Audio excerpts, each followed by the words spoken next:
Hello, everybody, and welcome to another episode of the Fully Rendered Podcast. YebbaDebba is joining us this week. Peachy is too busy hiding the sausage or something. I don't know. He's spending the holidays with his girlfriend, which is understandable. He decided to have a life. I guess that's important. Decide to have a life. Yes, he did. Whatever, Peachy, we'll remember this. But it's fine because we have, as I mentioned, the wonderful YebbaDebba joining us today. We're going to be talking all about the indie games for the first half of the show, and then whatever the hell comes up in the second half of the show. So, first and foremost, I think it's only apt that we introduce you properly, YebbaDebba. Who are you? How did you get here? Fantastic. Yes. So my name is YebbaDebba. Feel free to just call me Yebba if you please. It's actually my name spelled backwards. So yep, go ahead and think through that one. Okay, great, cool. Anyway, so I actually got involved in content creation for charity. So that's one of my main focuses. I've always kind of been a part-time creator. I've had a full-time job and then doing this on the side. It was actually for my aunt. My aunt suffered an accident that made her paraplegic, and she's been able to, with lots of treatment and lots of therapy, she's been able to actually get back her ability to stand. Walking is still sort of difficult, but it was through Help Hope Live was the charity that I've used. And then since then, I've done everything for everybody. And total, we've raised almost about $50,000 as a community. And then I've also been a part of larger efforts, like the Scarathon, for instance, if you caught any of those. So I think I've been on there for 4 or 5 years already, nice. Which is crazy. I know, right? Awesome. What is time? Yeah. I came back this year, nice, which was nice to see. It was very nice to have them back this year, and I was part of that. We did 7 Days to Die, where people would donate and things would happen in the game, and it was terrifying, but it was great. So yeah, lots of the spider crawly guys that show up out of nowhere. It's super duper. So my main focus for content is kind of hobbies. It's hobby based. So I do a lot of stuff with Gundam.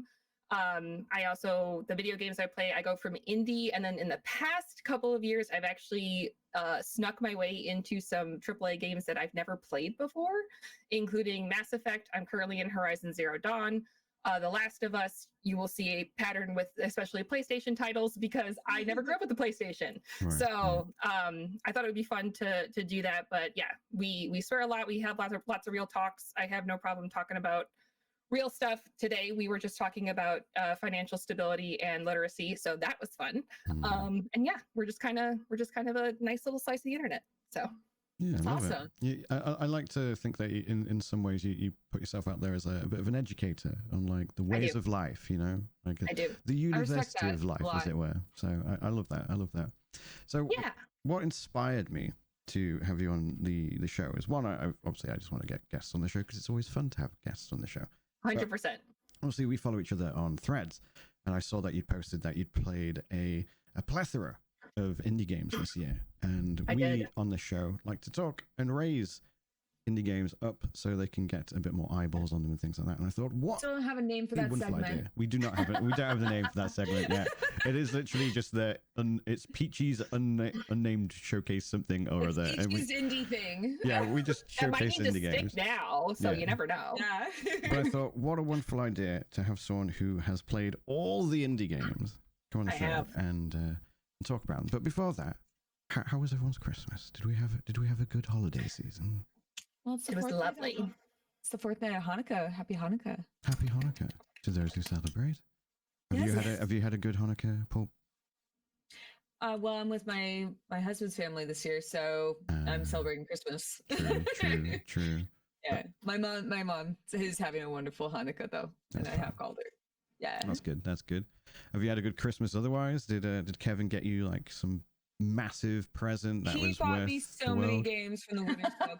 Right now we're on like a lo-fi mode because of the move, and I had my first white Christmas, which was something. I had to shovel, so I hurt my shoulder. Oh no. No, I broke my arm last year, so I have like a rotator cuff issue now, so it's fine. But I've been just a big baby about it. have you had to drive in the snow yet? I'm not allowed to yet. Right, okay, that's fair. Kevin's like, no, no, dear. Well, to put it simply, I've shared with my own chat about this. I've had a lot of speeding tickets in my lifetime. So probably at least until I have a 4-wheel drive, Right, I right. shouldn't be driving in the snow. That's fair. What was your That's fair. Christmas, Bryan? What'd you do? I like your hat. Thank you. I'm bringing them back. Like, I've always worn fedoras for like the longest time, and then the meme came out, and I was like, I can't do this. People are going to associate me every time. You know that, right? Well, that's the thing. I never did that, and I was like, I was never part of that meme. I was just like, I like the hats. No, not unless it comes with an exorbitant amount of money, which it doesn't. So it's just going to be me and my hat. Exactly. So I'm not paying you. It's out of friendship. Chat redemption. You never know. It could happen. Maybe every now and then I just drop it out and just like, no, I would hate myself. I would hate myself. But yeah, so Christmas nowadays is a wee bit of a weird time of the year, because I used to be quite involved in Christmas back in the day, and then. And this isn't a fish for sympathy. Everybody died. So like everyone that I celebrated it with, my grandparents, my parents, are either not around or have died, or like the family that I would still associate with live on either the other side of the country or in another country. So Christmas is basically just like, for me. I could kind of relate to that. Like, I don't talk about my family ever. Right. But we're not close knit family. A lot of my family's not even in the country on my side. Yeah. Like on my dad's side, they're all in Mexico, and my mom's side's all in Europe. So it's like very small, and we're not very tight knit whatsoever. So I can actually relate to that a lot. And my grandparents passed away when I was very young. Yeah. So holidays are not like holiday-esque. So it's weird. My family, or my husband's family, especially his mom, loves Christmas. My husband loves Christmas, and I'm just coming in like a little alien, basically. Like I was raised Jewish. It's like, what do I do? Kind of thing. What's Christmas do? Yeah. So, yeah, I can relate to that. So no worries. It's not sad either. It's like it's the reality of your situation. Yeah, exactly. It's not even like I don't feel down about it or anything. Like I usually stream on Christmas Day and just hang out with community. Around Christmas, I'll hang out with friends and stuff like that, and then obviously Christmas Day they're with their families. I get invited as well, and I'm like, nah, I don't want to be like this. It's like some people like also I don't know about you, but like I'm not a very big holiday person in general. I don't really care to celebrate any holiday. So I mean, I enjoy Christmas, but I'm also an atheist, so it's more of just the can we get drunk kind of thing. Right. Like usually I'm out drinking on Christmas Eve, for example. No, but I mean, like you don't make it. It doesn't, like what you said. Like you stream on Christmas, so you don't make it. But that's what I mean. Like you don't make a big deal of it, where it's like you don't have like decorations everywhere. You don't make you're not into the pageantry of it, so to speak. Yes. To be fair, I used to love decorating, but because I live alone, I don't know. I just don't, because I live alone nowadays. It's like I'm not going to put a tree up just for the camera. When I lived alone, I never decorated when I lived alone, and even now I'm not a big decorator too, because it's like I have to take this down. Exactly, 100%. I live in a studio. I have a tree in the closet in the box because I can't actually take it out and put it anywhere. Right. So I have a Christmas tree. It's just not up and decorated. It's there in spirit. It is there. It is there in spirit. There you go. It wants to be there. It does. It's hoping to one day be let out into the light. All my stuff's in storage. My menorah was shaped like a dachshund, because I used to have a dachshund. That's so cute. Yeah. Nice. It's not here though. Yeah. My other dog would usually be laying back there, but she's not there. Yeah, little Ray. So let's jump into it then. So what we're going to do is I'm going to pretty much let Yebba steer the ship a little bit for the first half of the show. And I'm excited. She's going to talk about the games that she's played, some standouts. And I'm going to do my best to try and get trailers and stuff for them. I'd already gone to your Twitch to see if there were a bunch of them there. You haven't streamed that much this year for lots of things. So it's really funny because, I would say probably up through 2022, I was very good. I was very good, dedicated variety streamer. We'd find new games to showcase. I know it's not necessarily important, but it's important for my level of transparency. I will tell you which ones on this list I may have been sponsored to do something of. it doesn't really affect my opinion, but I like telling people that. So, it's just I really wanted to experience them, but I was having so much fun playing Fallout 4 with my community for the first time, because they would tell me, like, you know, stuff to do. We'd make a very entertaining time for it. It was a game that I could very easily sit and chat and be able to like experience everything with them. So, you know, I think from my Twitch recap, it only showed that I think I only streamed about 32 times this year, which is, wow. I think probably the lowest. No, actually that's a lie. I think 2022 might be the lowest, but it's just one of those, you know, I still put a lot of effort into my YouTube. So the YouTube was still cranking out videos, including the VODs from Fallout, which were doing remarkably well for whatever reason. I don't know. People like seeing me blow stuff up and swear, I guess. And see the choices that I make. Fallout fans do like Fallout. They do. And I love that they love it, because they always tell me things like, there was one thing I came across where someone's like, I've played this game since day one and I've never seen that. And I'm like, how is that still possible? Fallout's great. That's such a great community-based game. I was playing the original Fallout, the old point-and-click one. At one point, and it was fun because I was getting like new people coming in, and they were just so excited to see someone's first time exposed to it. Like it's a very welcoming community. Yes.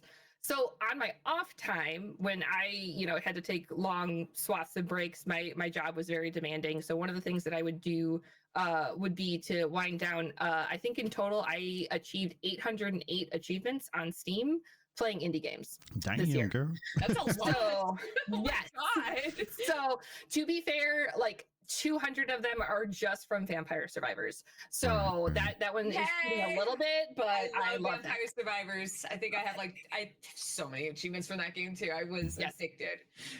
Yeah, I think I'm at 180 hours or something like that. So it's been a good time. Yeah, it's been a good time.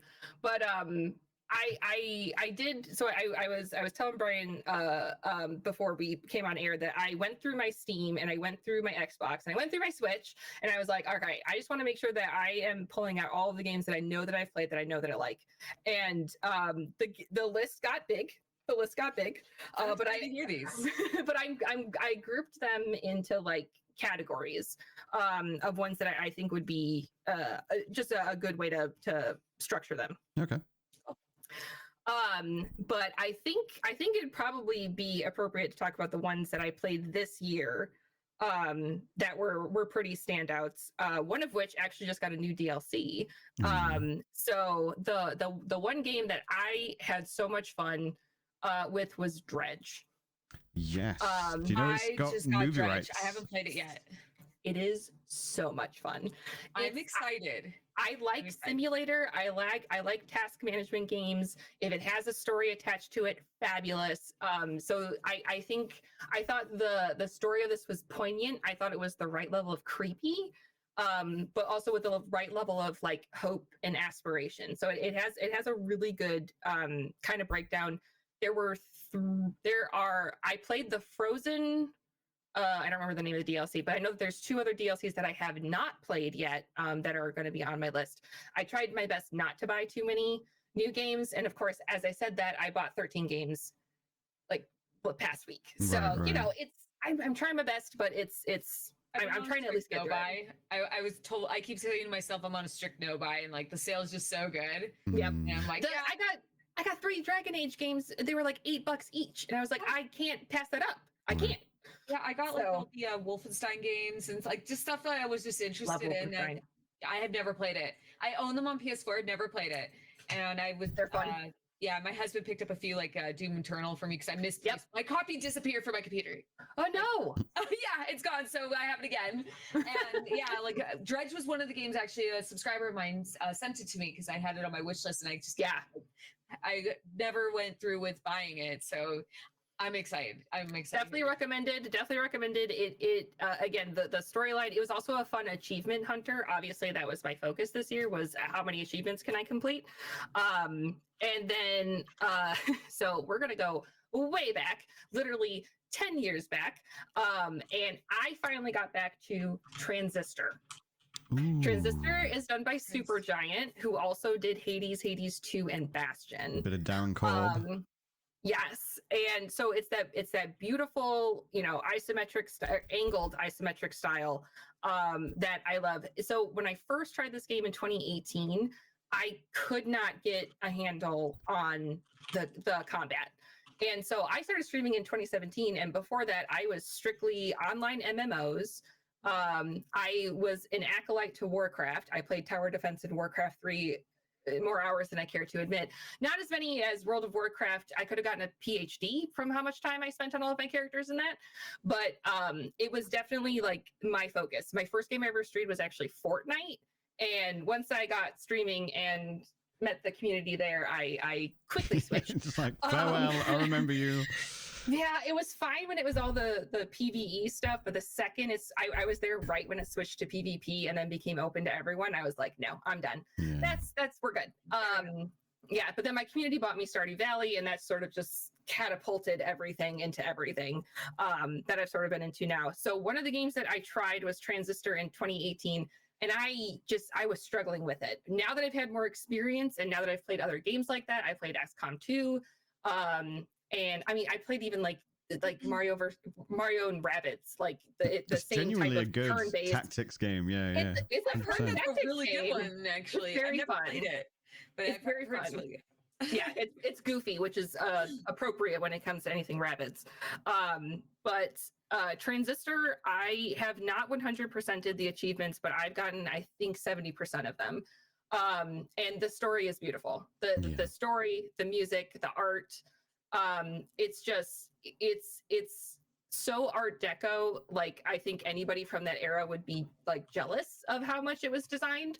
But it was a fabulous choice. I was really glad that I picked it up again. I was really glad that I was like, you know what, I'm gonna give that one a shot, and I did, and I loved it.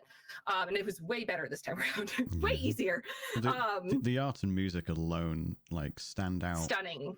Like anything by Supergiant Games since Bastion has always had like fantastic soundtrack.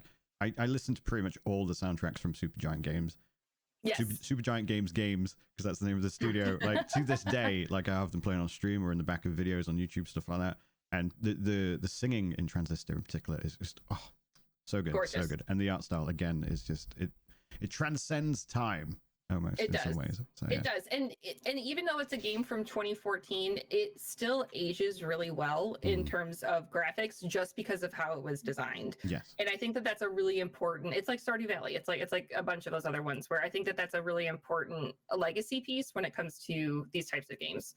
And then the other one, I'm probably not going to harp on it too much, but I did play a ton of Vampire Survivors. Right. A ton of Vampire Survivors from this year.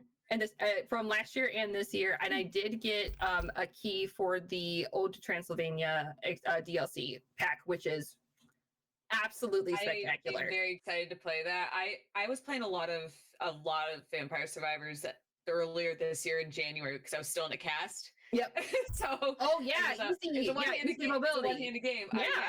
Yeah. So like I was because I broke my arm in November at the end, like November 21st. So from then until like basically up until the end of January, I was just like completely, I couldn't use my right arm.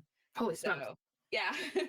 So I had to have surgery and everything. But yeah, I know Vampire Survivors and Darkest Dungeon, those are the two that I played a lot because it was one-handed. It was great.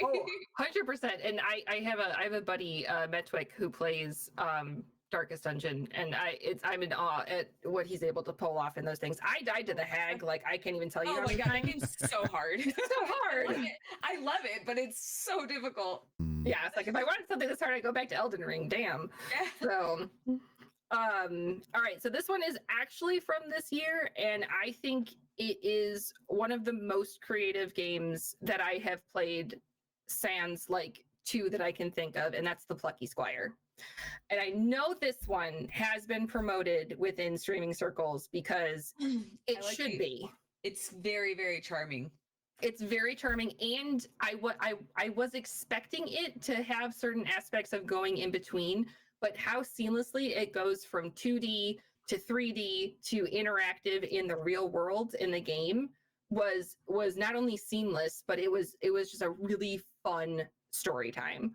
And that was one I had been anticipating that one since the first time it was announced by Devolver. Like that was one where I was just like, this has to be on my list. I have to play it. I remember I need it now for this one. It reminded me a lot of not just Paper Mario, but Link Between Worlds a little for bit. sure. Yeah, for sure. No, it definitely has that, especially the puzzles, because there's quite a few puzzle pieces and puzzles that get presented with that. So Pluggy Squire, definitely recommended. The hype is real. The hype is accurate. The hype meets the expectations that you have.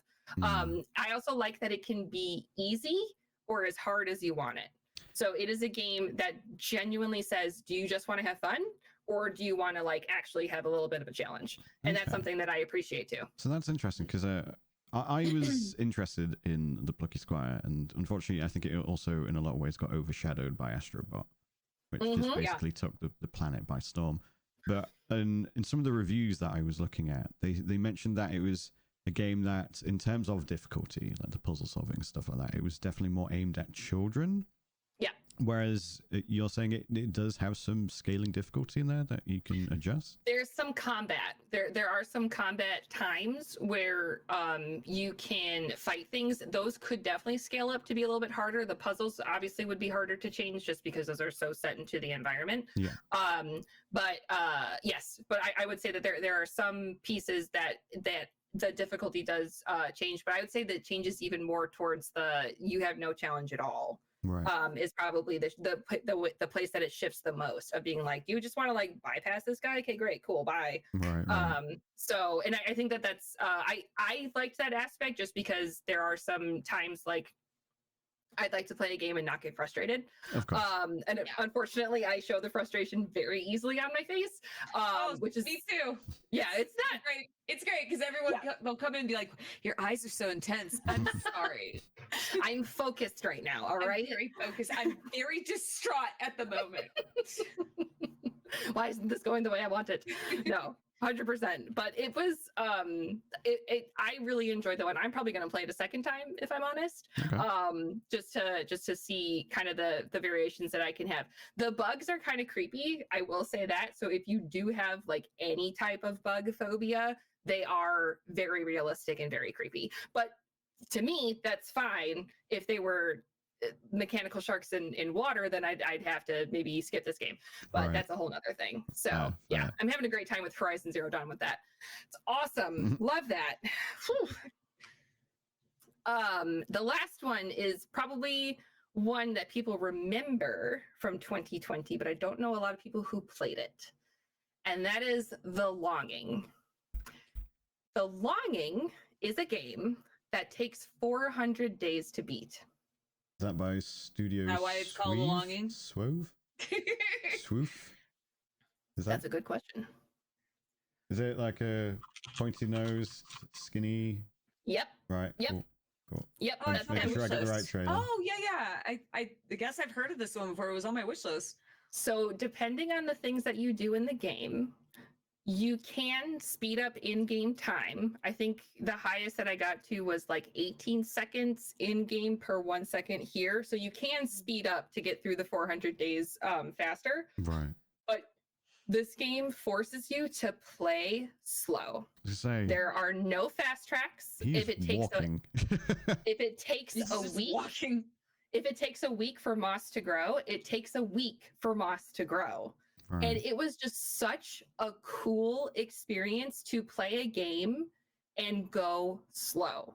Like from all of the things, I mean, I literally went to this game like after I played like a month straight of Vampire Survivors, which is the complete opposite. So it has some poignant story pieces to it. It has a lot of existential dread, some type of like understanding of like what is existence, do we make it, is it something that persists even without us? It has a lot of really good undertones, and what is the actual gameplay loop, if I may ask? Is it like point and click then, or it is primarily point and click? I don't remember if I had to press buttons to activate things. I think it was just clicking. From what I remember, you can also use keyboard or joystick.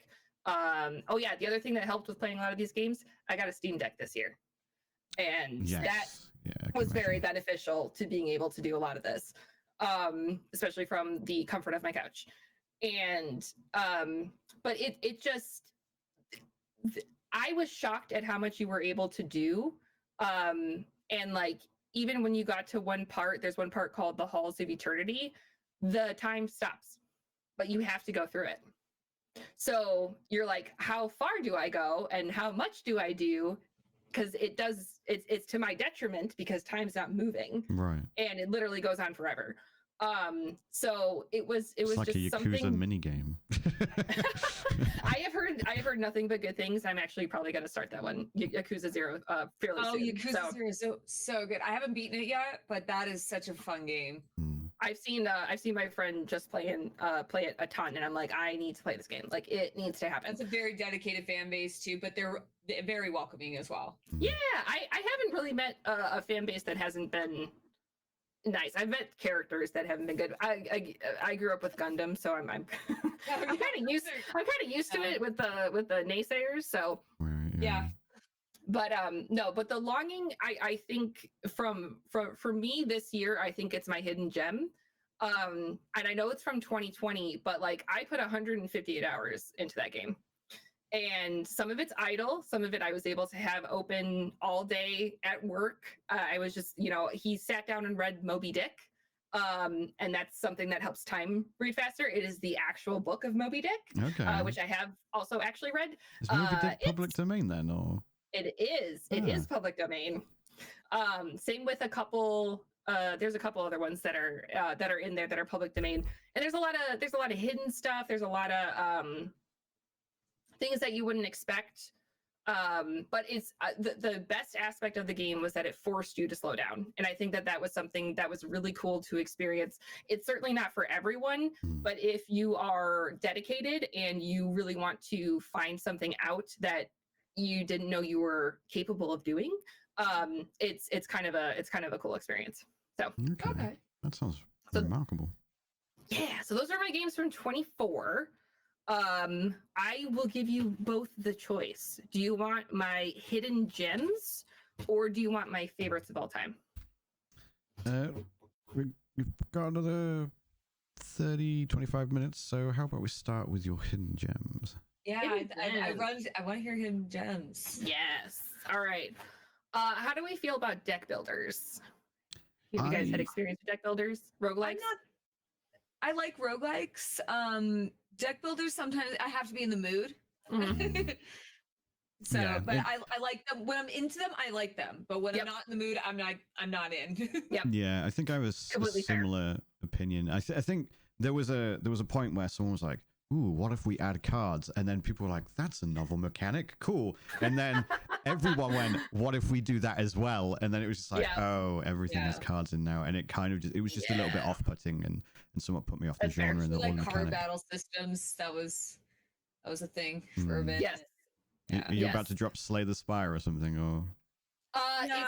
It's Slay the Spire-esque, but I would say Monster Train. Monster Train. Yes. So Monster Train is a deck builder. This was one that was suggested to me from folks who are big into tabletop RPG, and was also recommended to me from community members who were like, you will have a ton of fun in this game. And they are exactly correct. The art style looks cool, assuming I've got the right one. Oh, I'm sure that you do. So it's very it is challenging. So I would recommend that if you do like deck builders and you do have at least some experience with some type of tabletop RPG, you're going to get it pretty quickly. But it has the whole shebang. It has unlockables. It has, you get cards after every time that you win. You can customize your deck. And then there isn't really a story, but there is at least a reason for why you're doing something. Right. So that was one of my hidden gems. I put a number of hours into that one. It's very fun. Everybody that I know that likes TTRPG loves that game.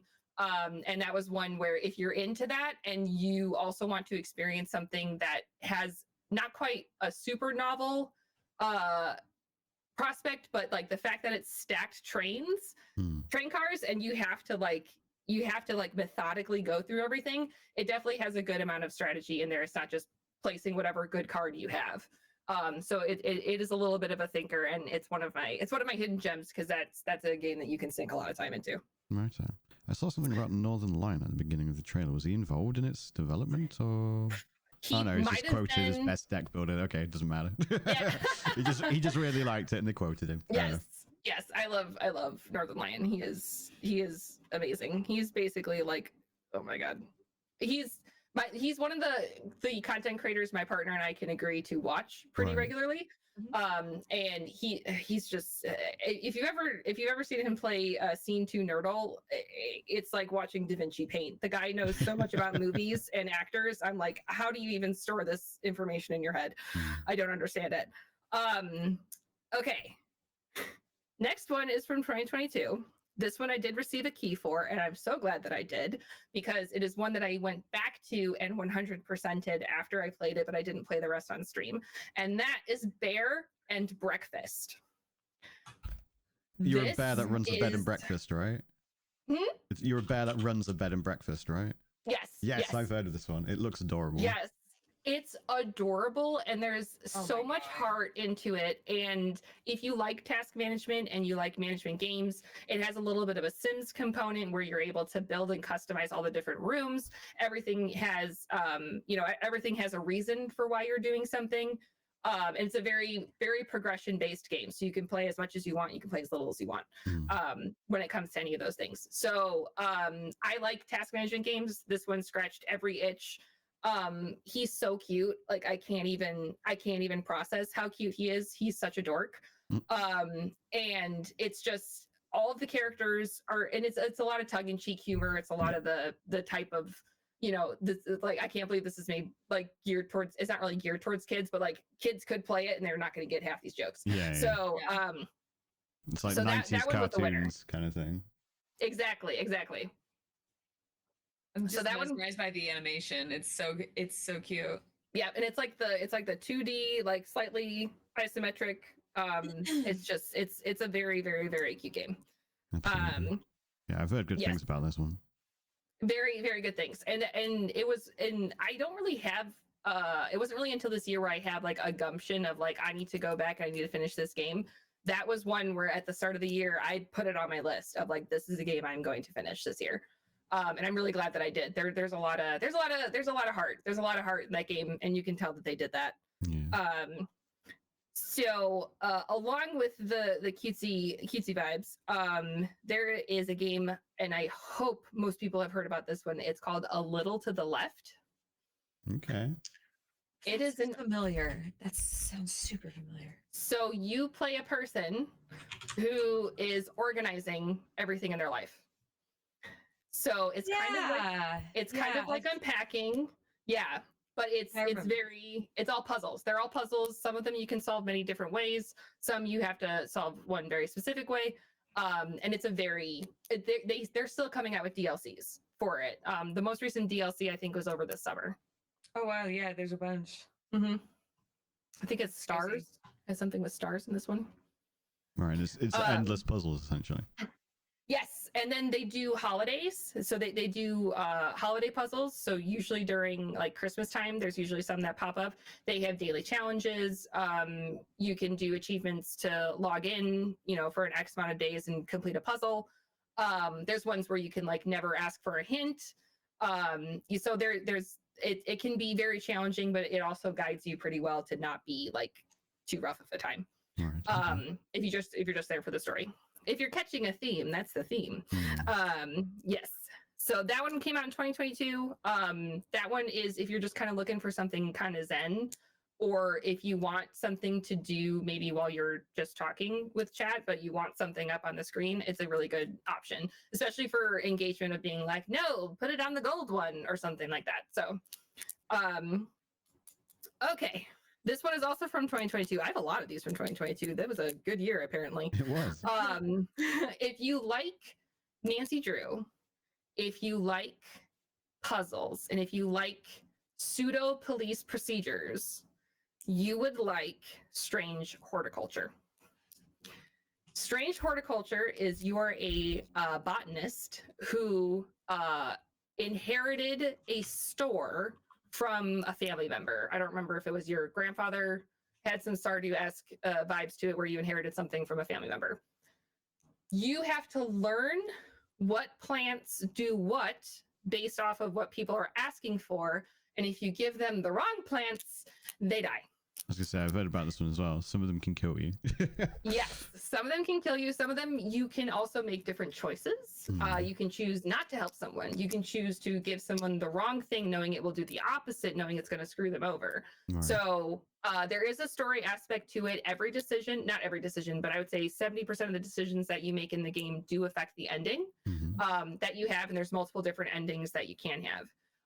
So if you like puzzles, if you like, story-based games, and if you like the, what I thought was cool is it just happens in the store. So even though there's aspects of you having to travel to different places, you're clicking a map and then you get whatever was there. And everything's sort of drawn in these really pretty books. And it's just, it has a lot of really minute detail in it that makes it feel one appropriately Victorian, but also kind of gives that that creepy Nancy Drew Sherlock Holmes type of vibe. Right, so because you got to like find actual like written clues in the books and things like that, right? Yeah, and then sometimes they'll be like, I don't remember what the name of it was or what it looks like, but I know that it's purple and red. And it's like, okay, I have no idea what that could mean. Or they would say, hey, I didn't see the flower on it, but I know that the leaves are really soft, or the leaves are really leathery, or the stem's really prickly. So then you can investigate. The thing that was really appreciative too is that you can put labels. So after you discover which one it is, you can put labels on it. So you're not just struggling the whole damn time. That sounds like a lot of fun, actually. I like that one. Yeah, Another fun 2022 really was a good year. I'm glad. No, I'm glad. It's one that I think would be really fun. Either if you're playing, by yourself, or I think that would be fun with chat agreements. If you wanted to run a poll system or anything like that. So, the next two, and I don't know if I need to spend too much time on these, because I feel I would hope that these would be on people's radars. Is another one all the way far back from 2013 is Contrast. I think I've heard about it, actually. Contrast is one where you are playing as a magician's assistant, except for you exist elsewhere from other people. Okay. And the puzzle and game mechanics all have to do with shadows and light. Oh, I've heard of this before. I didn't remember the name, but I was staring at the screenshots like, this looks super familiar. And it has a very Tim Burton style in terms of long, slender character designs. And you, in the game, something's not right. But you have to go along with it because you have to figure out what's going on. The main person that you interact with is a little girl who is asking you to do certain things so she can help out her mom, find her dad, and then you're hearing the more adult side of everything that's going on and learning that there's something amiss. There's something kind of wonky going on. So if you like puzzles, if you like exploratory adventure-based games, this one is still pretty linear. Even though it has open areas, it's still very linear in terms of what you're able to do. Right. But you don't have to do everything in sequence, which is kind of nice. So so that's a game that it was just enjoyable. It was just it had a lot of really good story elements that kept me engaged, and then the art style and the game mechanics I felt like were something both at that time and since that I haven't really seen since Sweet Dreams Alex, I think, was the latest game that came out that sort of has that playing with shadows, completing different elements in order to complete puzzles and stuff. That one was pretty cool. Yeah, as soon as I brought up the trailer, I was like, Coraline? No, it's very Coraline. Yes. I remember seeing it somewhere. As soon as you mentioned the shadows, I'm like, that rings a bell, and the art style. But I can't remember where I heard about it. It's just somewhere through the grapevine. Yeah. Last hidden gem is, especially if you like pop culture reference humor, If you really enjoyed things like Banjo-Kazooie or Ukulele or Jackson Dexter or kind of Ratchet and Clanky a little bit, it is New Super Lucky's Tale, and that's Tale as the end. This one's from Playful Studios. This is one that I did a full promotion for back in the day when it came out in 2019. This is a game that I 100% played all the way through on stream because it was so goddamn fun. Yeah, I heard good things about this one back in the day. It had all the magic of a platformer that I had sort of been missing from some of them. There is an entire level where it is all professional wrestling references, and I about died because I love professional wrestling. I love wrestling too. Oh, really? Yeah. A lot of my emotes are wrestling themed. I'm gonna take a look. Oh my god, I'm so excited. So yes, so if there's a macho man, there is everything. Oh my god, this is amazing. Everything. Yes. So it's a very again, if you like platformers, if you like again that humor, if you like pop culture references, it's a game that went by quick but not too quickly. In terms of it, and you can make it however you want. So if you want to 100% it, or if you want to get all the achievements, you can. If you just want to get through the story, you absolutely can. You're not missing a beat. Right. So, but that one was one of my hidden gems. I've gone back and played that one a couple of times, just because I enjoyed it so much. Just so those are my hidden gems. Have you played Astrobot yet, or have any intention to? Considering how many accolades it's got. Yeah, I have 100%ed Astrobot. Thought so. It is so my partner has a PlayStation 5. He's actually the one who's been introducing me to PlayStation in general. And so I use his also to play GTA 5 because I'm like, there is no way I'm investing the time to make an online character to the degree that you have, so I'm just gonna play yours. So he is he's been a PlayStation kid since the beginning. And the second we saw Astrobot, we're like, oh no, we got to play that. We are 100% playing that. Yeah. So we trade off.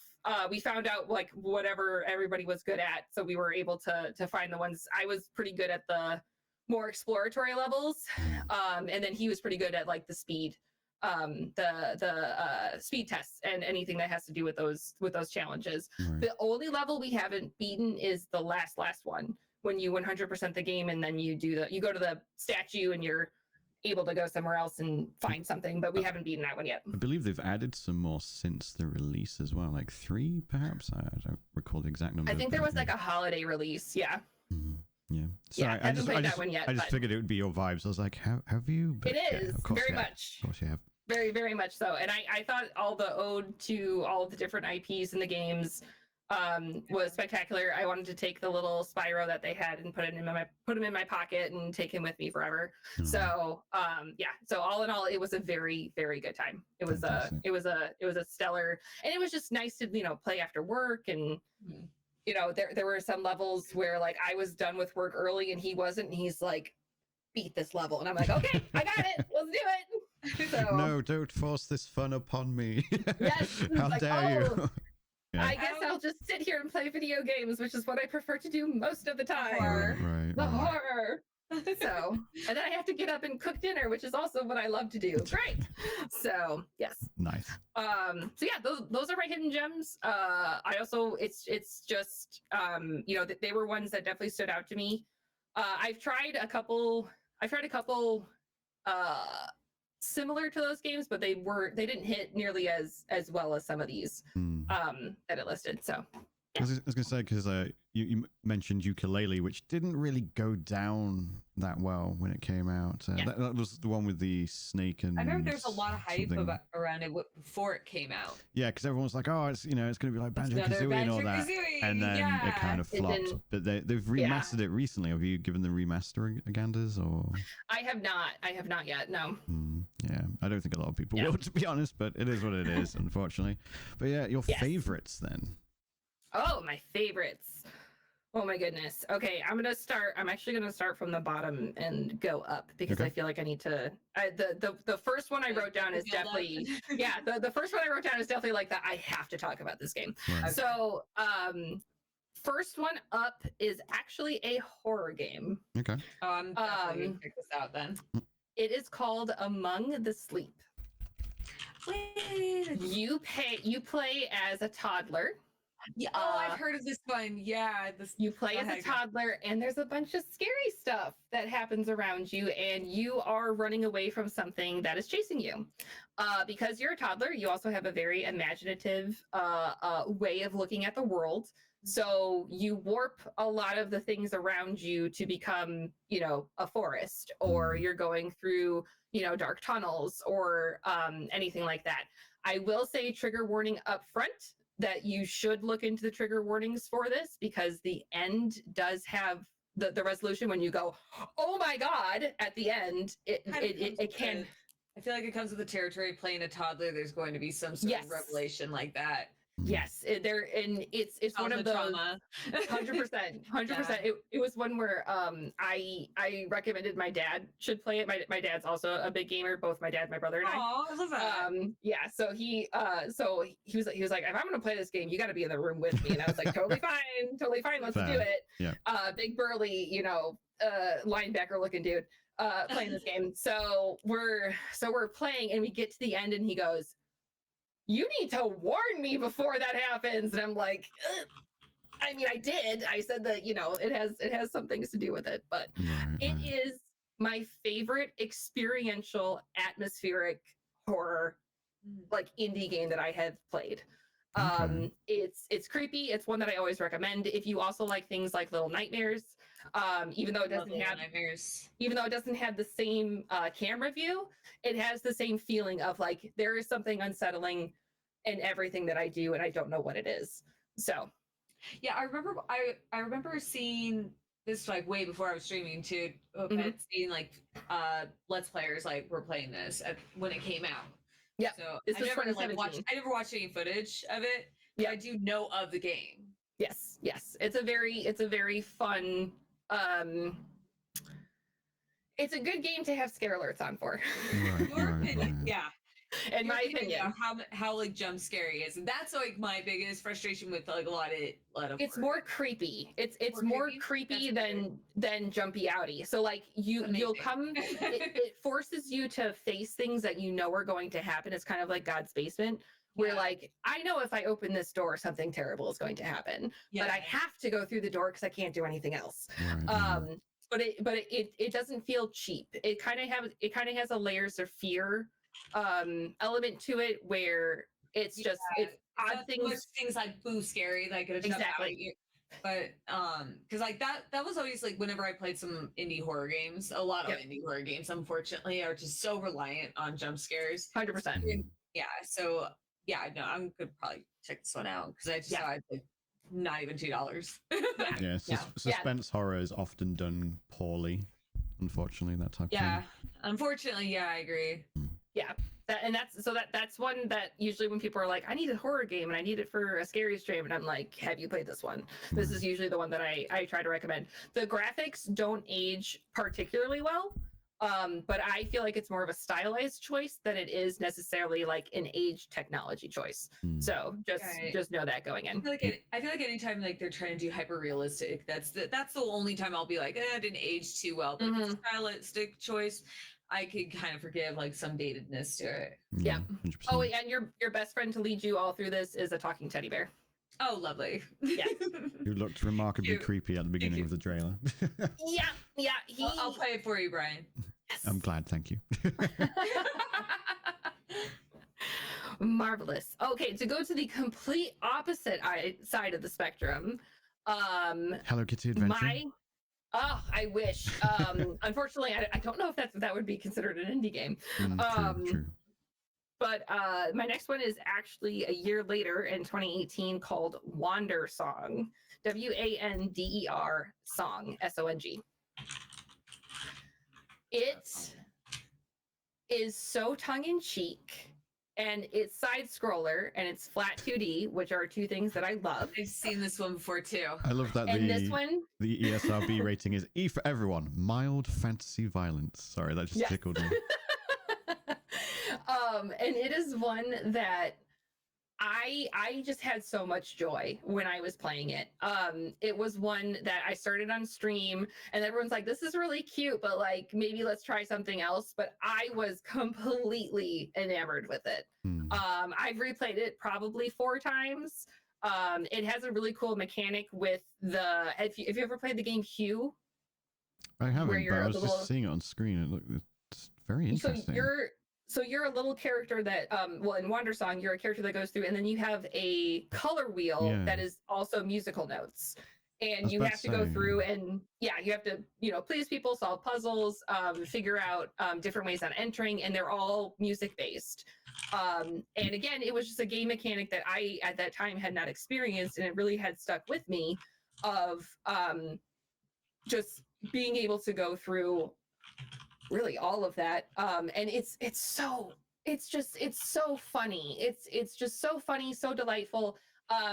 Again, I'm not sure on necessarily the streamability of it, because it is one where people have to be pretty focused on everything that's happening on screen.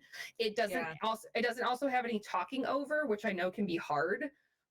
Either the streamer has to read all of it, or people have to be patient enough to read through it themselves. Right. So if this is, I don't know if I would recommend this one necessarily as a streaming option, but as a gameplay option, if you're just looking for something light, fun, hilarious, I definitely recommend it. The music aspect, would you put it in the category of like rhythm game, or is it just there are musical mechanics? There are some rhythm-based there are some rhythm-based options where you have to hit the notes at certain times. It's not quite like Crypt of the Necrodancer or some of the other like mini games and some of those other games, but there is an element to that. Some of it can be playful, some of it can be like you have to improvise, and it just is what it is. Right. But there is an element to the rhythm game portion of it. Yes. Okay. Yeah, it looks very, very cool. Yeah. Might check that one out. Yes. This one was hard for me to narrow down. Okay. Because I wanted to do another one, but it had the black and white to color aspect of it. And I was in between Chicory and Tome, and I ended up going with Tome. Okay. Tome? EM. Okay.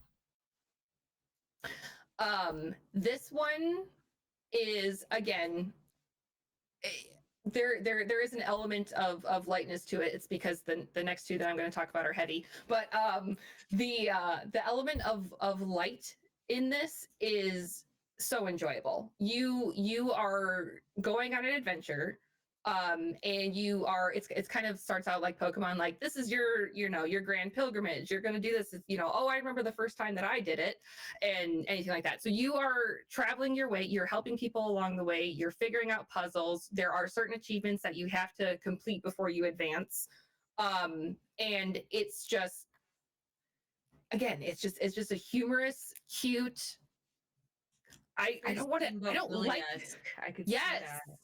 And I don't like to use the word cozy, but it is a cozy game, because it's one of those that, like, I just had fun sitting there and playing it, and they're coming out with a second one. Tome 2 was actually announced this year, so they're going to come out with another one, which I'm actually really, really excited for, it's which is really why it popped up to my list. It's not really a word you would associate with such a monochromatic palette, is it? But I can see how it is, especially based on the environments that you're in. A photo adventure. Yes. Like Pokemon Go with Steamboat Willie. Kind of, yeah. Could I have a nice little Pokemon Snap in there too? Snap, I meant to say Pokemon Snap. 100%. So that one's a good one. That one I played on Switch, and I've also played it on Steam Deck. It is a very controller-friendly game, just in terms of that. So feel free to. I did try it on mouse and keyboard, but it didn't kind of resonate as well as it did when it was like handheld, and I was really up close with it. So yeah, definitely looks like it's got a twin stick vibe to it. Yes. 100. I'm just realizing how old all of my favorites are, but I feel like it's just because they were the first ones that I experienced, and I haven't quite met the same caliber. That's not that old. I mean, yeah. 2021 is not bad. It's not super bad. Yeah. What was the next one on your list? This is from 2013. It is called Gone Home. I think I've heard of that one too, actually. So that is one where it is a game that not That is not what it seems. And I don't want to go into it too much, but it is an exploratory point and click game. And it's first person view, and it comes off as creepy, but again, it's not what it seems. Okay. I don't want to spoil it too much, No, but very cryptic. this was one where I played it on stream and I was bawling by the end of it. So it is poignant, especially if you are a part of the LGBTQ community. Okay. It is something that emotionally resonates with people who maybe have gone through times of upheaval and are looking to settle back in place. Okay. And you make very tough decisions to do so. So it's quite cathartic, would you say? I would say. Right. Okay. Probably one of the more cathartic ones that I have played. It was definitely one that I really wasn't expecting it, and I don't want to say that I'm not surprised by games much anymore. And usually the ones that do stick out to me, this one and the next one, were because they were not at all what I was expecting, and they were predictable, but they weren't predictable. Okay. In terms of like, oh, I'm going to go through this. Oh, this is probably going to happen. This is probably going to happen. And then the twist happens and you're like, oh, holy crap. I did not anticipate that at all. Okay. So Gone Home is definitely up there. Again, 2013. It is meant to feel retro. It is meant to feel dated. It is meant to feel a certain way. Like right on the trailer, right before you said retro, it's in 1995 on the tag. Yes. So it's like, I got it. I couldn't have lined it better. So definitely recommend that one. So exceptional writing. I've heard this one before. Exceptional. I don't know anything about it. I just knew that it was a walking simulator. Yep. And it was maybe like not quite a horror game, like, but it was. Correct that it's not quite a horror game, but it is creepy. It starts out as a mystery. It starts out as a mystery, and you're trying to figure out why. Yes. That is one. It's very short. It's I think not even 2 hours. It's not bad. And yeah, it's a beautiful game. All right. Number 1. The favorite. Also a walking simulator. Also very story driven. Also sci-fi. Oh, go on. It is a game called Tacoma. Tacoma. Tacoma. Like a truck. Yes. You are sent to a space station. You are sent to a space station to investigate and figure out why all of the people are gone. Aliens. Oh, it's by the same people who worked on Gone Home. Mm-hmm. There you go. So as you can imagine, it has some existential life questions as well as personal and emotional investigation. Right. The bulk of what you experience are traces of digital imprints of like what happened in certain rooms. Okay. So you see, and it's completely voice acted, so you don't have to worry about reading. You don't have to worry about doing any of that.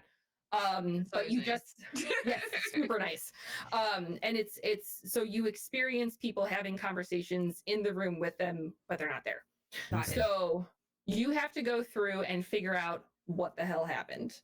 The twist in this game also made me bawl my eyes out, and it was perfect. It is quintessentially one of the best walking simulator games that I have ever played in my life. I'm really liking this art style with like these like digital. Yeah, I'm kind of like mesmerized by the colors and everything. So would you say it inspires a lot of like introspection, basically? Yes. Right. Introspection, how you relate to other people. Some of them make decisions or talk about things that are fairly relatable, and you're like, oh, I don't know what I would do in that situation. Right. And you find your favorites, you find the people that sort of emulate the characteristics that you would like to emulate, and just has an overall really good storytelling. So Fantastic. I love that game. I absolutely, this is one that I recommend to people who I know even aren't gamers, where I'm just like, if you want to experience a game but you don't want to fight anything, I got a game for you. Right. So yeah, I think I'll definitely be checking that one out.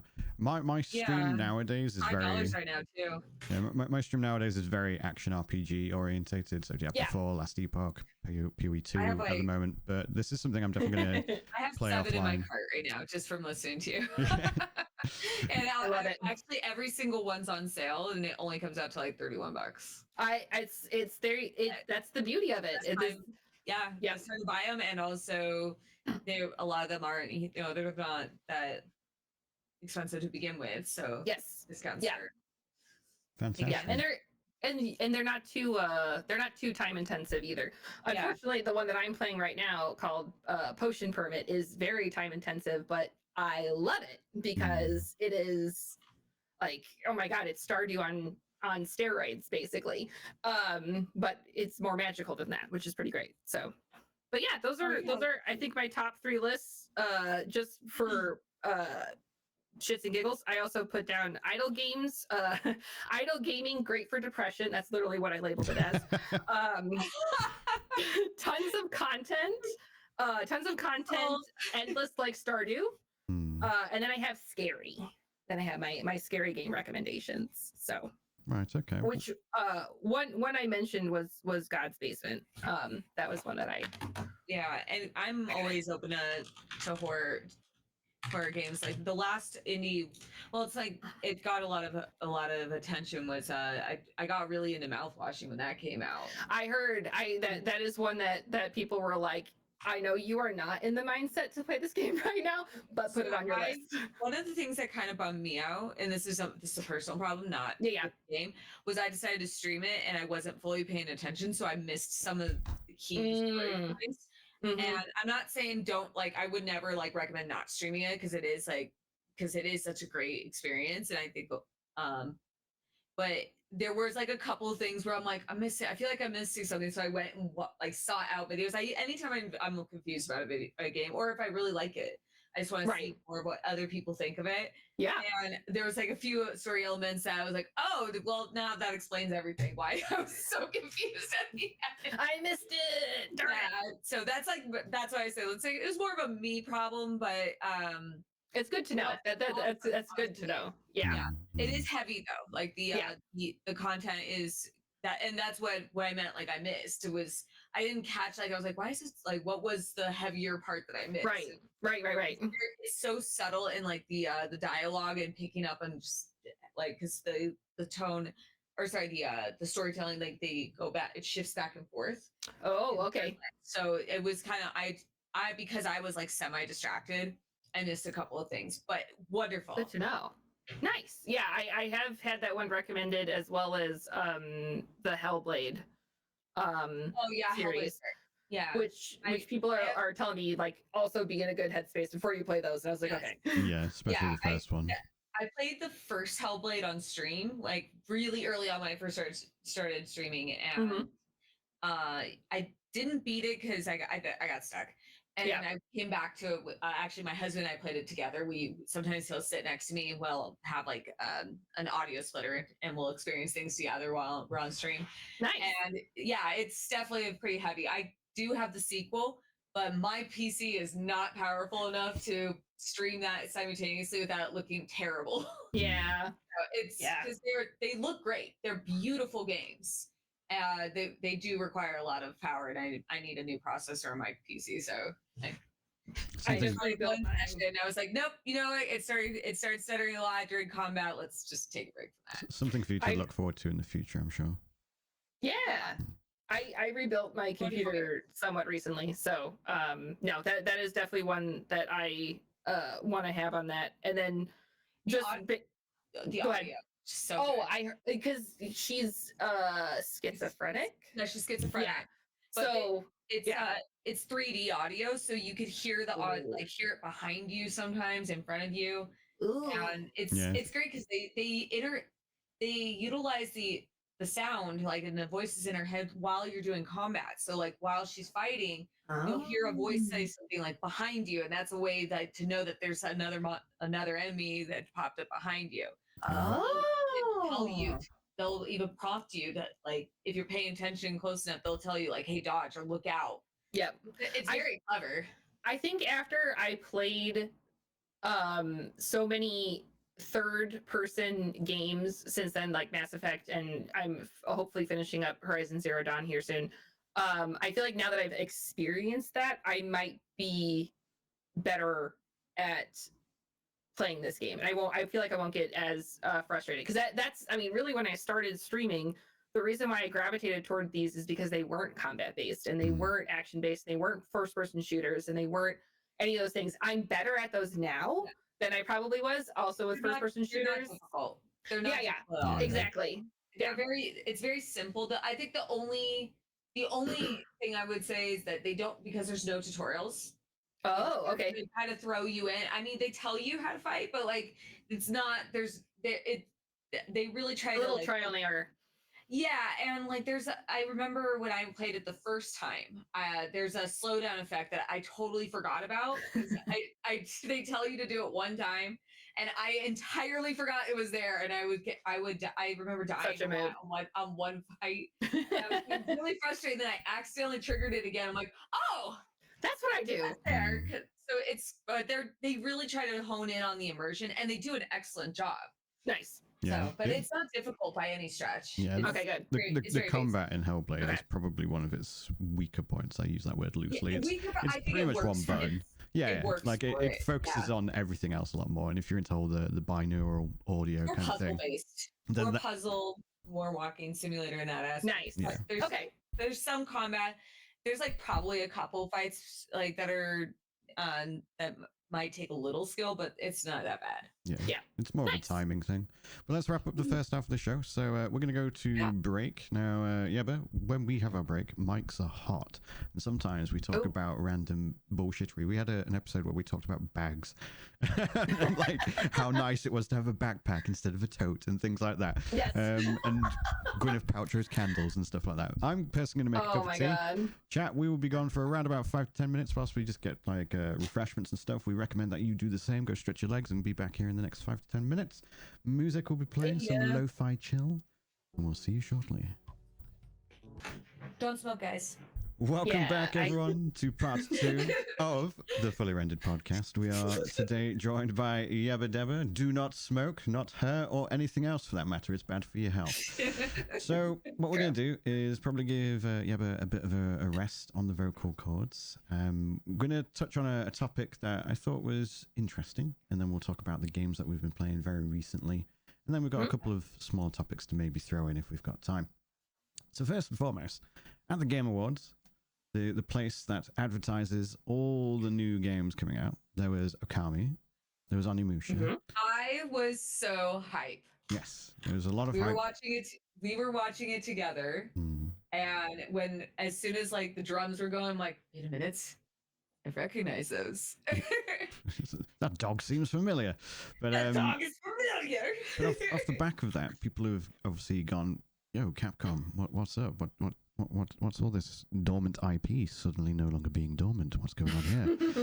And Capcom have specifically said that they are looking to reinvigorate some of their older IPs. Now, to me, I'm like Dino Crisis. Hell yeah, Dino Crisis, things like that. Onimusha, of course. Onimusha, Are there any other IPs that you folks would like to see? Maybe not necessarily from Capcom, but from that era? That's Dead Rising, right? Dead Rising technically, did it not recently have a remaster? Dead Rising. I think one of the versions did. Yeah. Turok would be very cool. Turok would be very, very, very cool. But there's been like a lot of like older IPs coming back, not just in remakes or sequels or remasters. Like, right. And I'm here for it. Because we have like the new Virtua Fighter. Yeah. There was a lot of great. Also, Team I know they go by a different name, but I still call them Team Ico. So I apologize. So it's No disrespect. I just don't like. That's all I know by. Yeah, that's fair. That's But fair. they have a new IP coming out, and I kind of consider all their games intertwined in a way because it is kind of a universe. Yeah. Like we hadn't heard anything from them in a while since because The Last Guardian was on PS4. Yep, it was. It was. What about Bully? Would that tickle your pickle? Do you think we could get it? I have Bully, and Right. it is a pain in the ass to get that thing going. And I actually got it on Steam. Like this is what was it? It was it had to been like a year or two ago. I picked it up. I think it was when I had the leak on my ceiling, and I was in my bedroom with my laptop. Yeah. And I was trying so hard. It literally leaked right above my computer. Somehow my computer survived. Oh my god. Yeah, it was awful. I remember that. Yeah, I know Bryan remembers that. I was devastated because I thought my computer was done so. But anyway, I was quarantined into my bedroom because that's the only room that wasn't leaking. And I had my laptop, and it took me so long to get Bully to work. And then by the time I was done, I was like, I don't even want to play this anymore. Yeah. Screw this. So, but I have been meaning to stream it. And that was the whole reason why I was trying to get it to work. But I think I would love that. Yeah, I think that's a game that a lot of people would be very surprised by. Again, it's like obviously with these other IPs. So go on. That's one of their IPs though. Like even though there's only been one game, it does have quite a legacy.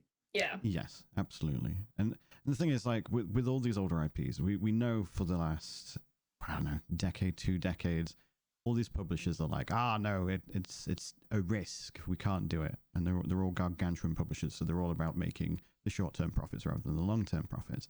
So it's nice to see. So go on. Is these old? The sad thing is about that. I was just gonna piggyback off what you just said. Is the sad thing is that a lot of these older IPs, you can see just by the hype alone, just generated the Friendly Video Game Awards, announcing things like Onimusha, announcing things like the new Okami, how well received they actually are. Like Capcom nailed it by announcing those. Because I think I don't know what you were going to say about if Capcom said why that they were reviving these older IPs, but I would just think because they want to, because they're killing it. Capcom are doing generally pretty damn well. Really well. Yeah, absolutely. Especially with Resident Evil. Yeah, that's just been so consistent. That was literally what I was thinking. Is that I feel like they've been doing so well with Resident Evil. It's just one Code Veronica, but. Well, we know that's coming. It's just about when. We already know it's coming, but like it is great that it was a genius move on their part to remake all of their older games, even though 3 wasn't really that solid comparatively. It still was pretty decent. Like nostalgia is where the market is right now. Yeah.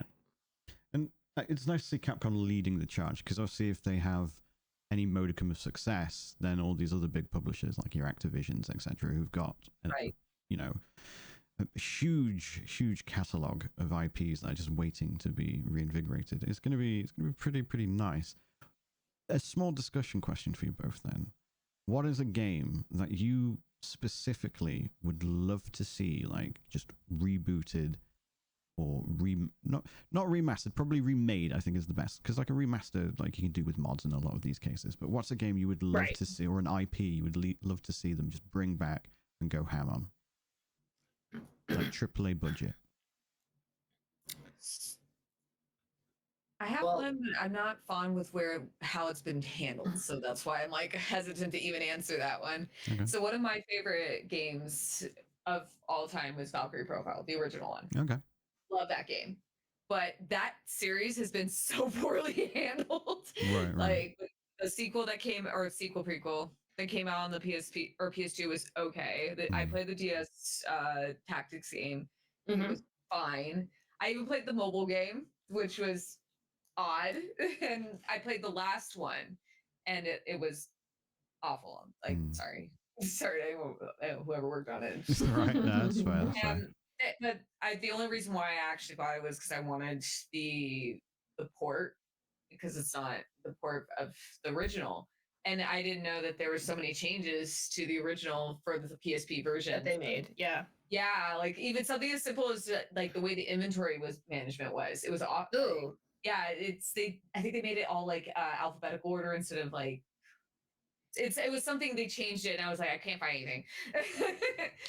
Like I would love that, like that's one of my favorite games, but I'm even hesitant to suggest it because it's like it's not a game that seems to get a lot of respect by so And in that regard. If they were to like bring it back with a fresh coat of paint, how would you like to see it done? Would you like to see it done with like slightly different mechanics? Would you like to see it just completely overhauled? The mechanics was what I liked about it. Okay. Is it's side scroller, and instead like because the map just fix the map. Right. That was awful.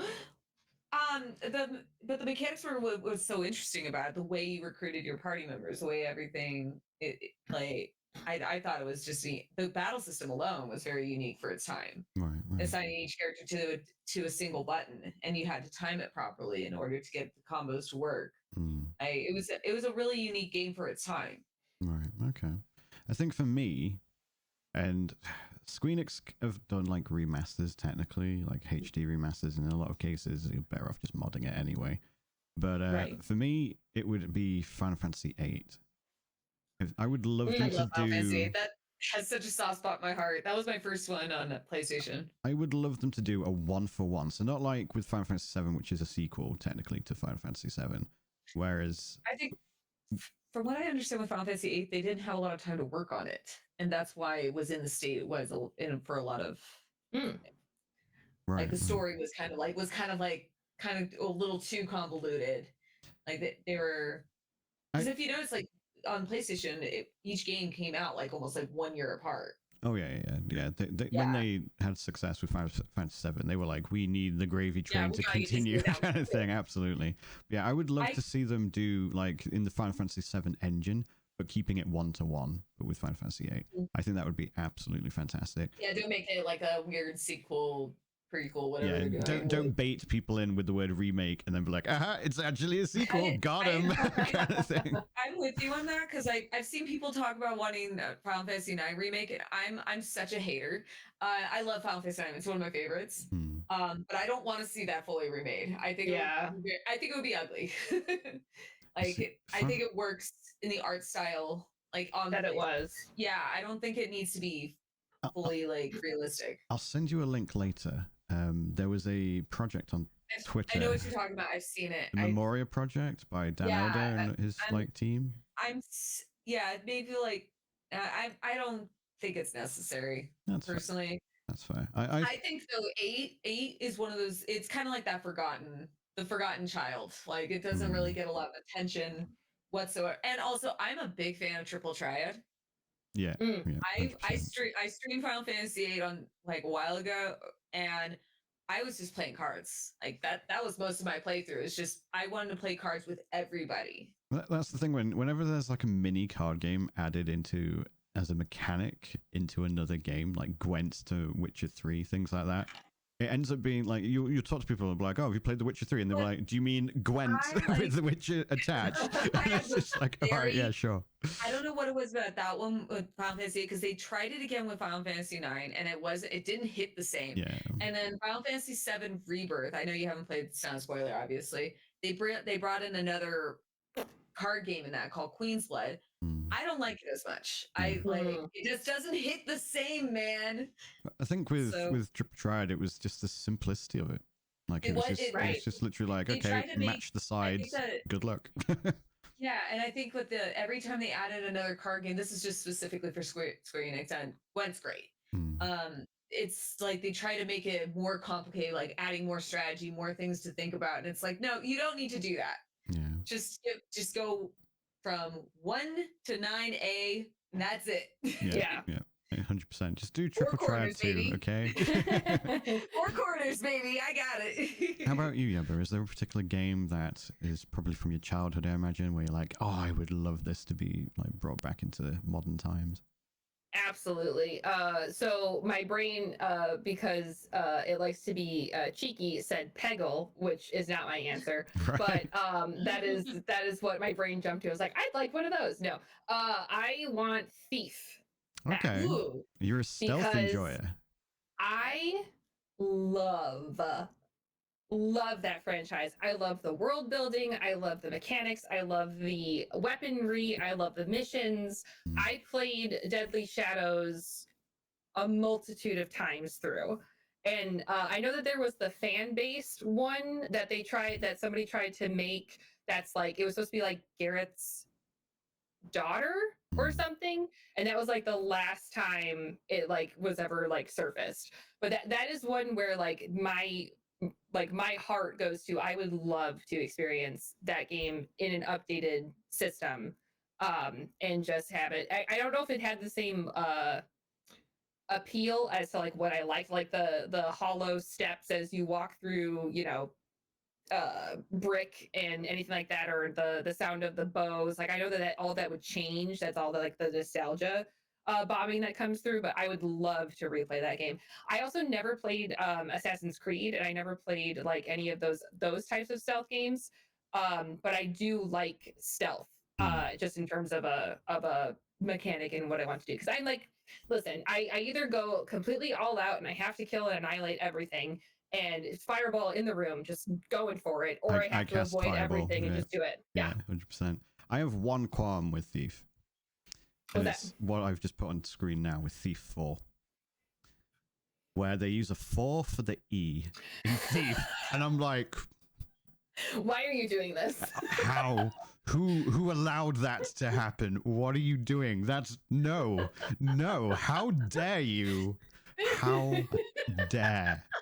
Aside from that, fantastic series. But yeah, that logo. I can't believe that was in 2014. I had to like go look it up. It's just as a refresher. When did that game come out? Yeah. I think it felt more recent than that. Do you enjoy like immersive sims then, like say Dishonored, for example? I loved Dishonored. Yes, I love Dishonored.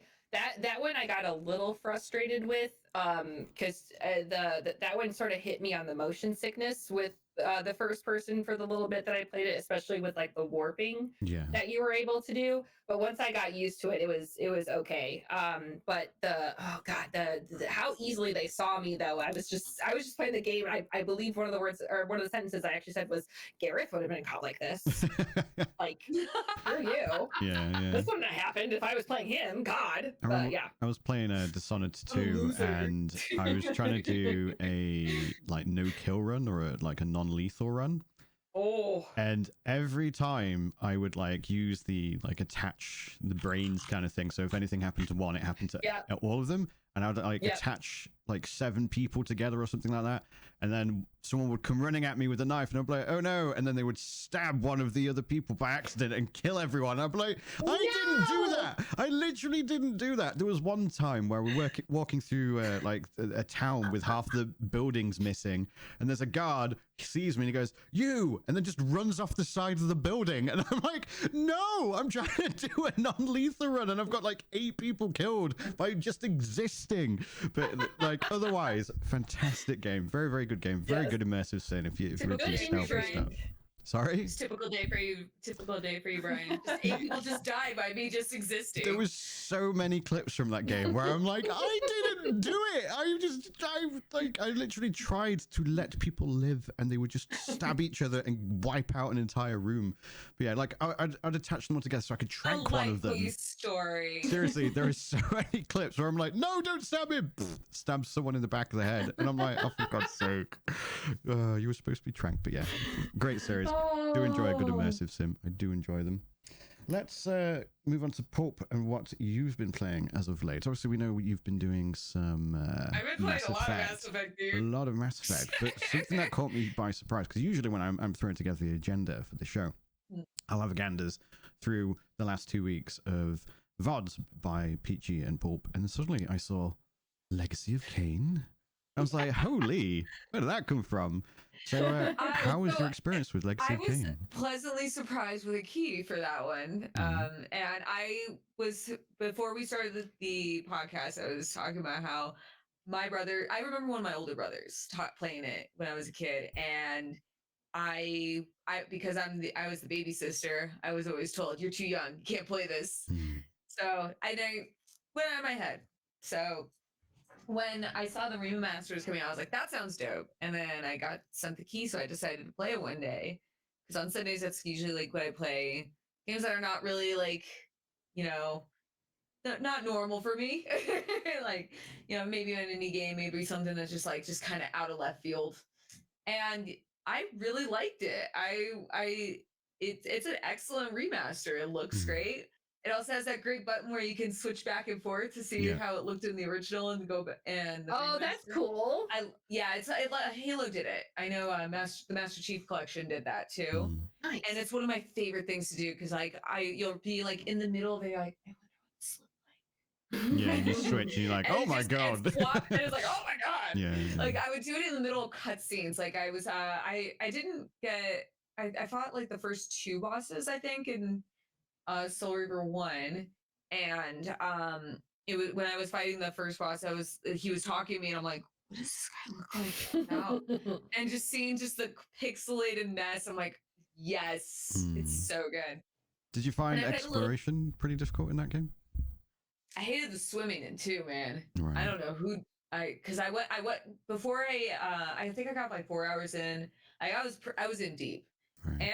And but I wanted to, because I wasn't sure if I was going to get back to it on stream, because I'll play it on my own, but sometimes like I'm just never sure. Right, I wanted to give both games a chance. I wanted to see how both were handled. So I played about an hour of the second one. And I remember I was so stuck in the water. I was getting legitimately angry, and I don't usually get that angry. Where I'm like, I can't go anywhere. He's gonna drown. Right. And it was just and so if anything, like that probably was like my only complaint with it was I wish that they probably, you know, maybe fix some of the at least the swimming controls. Yeah. But I had a lot of fun. It's a great remaster, and I can't speak for anybody who's played the game because I don't come from a position of playing the game on my own. Right. I don't have that nostalgia. I just wanted to experience it for myself, and I had such a pleasant time, and kind of just like a nice little I don't know, just like a little nugget like of PlayStation. Right. PlayStation history, you know? Kind of thing. PlayStation history. It was great to like experience that for the first time. Like, you know, even though I know I could have played it, I think my brother was just trying to keep me from playing it. It sounds like it was the case, to be fair. The thing with that's usually the rule. The thing with usually the rule done. The Soulreaver games, you could argue that they served as inspiration for a lot of other games, like down the line, like even the Souls-likes and things like that. With the mechanics, they were the first to introduce a lot of these mechanics that you see in modern games nowadays. Yeah, I was actually surprised by some of the mechanics. Like, usually with like whenever I play some of the older games that were on PlayStation, like I loved Spyro growing up. I didn't get and like I can kind of still, and I wasn't really big on Crash Bandicoot. I just wasn't a fan of the playstyle as a kid. I love Crash Team Racing. But usually when I go back to some of these older games, I played Sly Cooper like not too long ago for the first time. The same thing. I just didn't get exposed to it. And the gameplay usually is so simplified. It's not a knock on the game. It's just it's just a product of its time. And a lot of times with these games, they want to try to keep the gameplay as accessible enough. So it like especially for a game that might have like a wider, what they're trying to, you know, cast wider net, have younger kids playing it as well as adults. But Soulreaver, since I guess, you know, it didn't dawn on me when I went into it, this isn't for children. The man gets his wings ripped off. Well, it's vampire, but that man has his wings ripped off, right? Like right in the prologue. So it's obviously, you know, darker. And I was surprised by like how much more nuance to the playstyle there was, like actual timing. The hitboxes were something else though. That left much to be desired. I got the Soulreaver sword and I was like, hey, cool, let's try this out. And I still had no range whatsoever. It was just I had to be like right in their face to hit them. So oh geez. But that's charming to me. Like I'm a big fan of like when going back to older games and, you know, like since we're, you know, I haven't played Mass Effect. I always love talking, you know, I talk very highly of the first game because I played it when it first came out. And even though it's a very rough experience going back to it from after playing the newer games, because it's rough. It was a smaller team who worked on it, Right. and same concept. It's like there's so much jank, but that there's a charm in that jank when you play it. The Mako. Yeah. Oh my god. Oh no, for me it's the ragdoll physics. Oh yeah, those are Or pretty something, bad. and it's oh my god, it's so funny. I die laughing every time.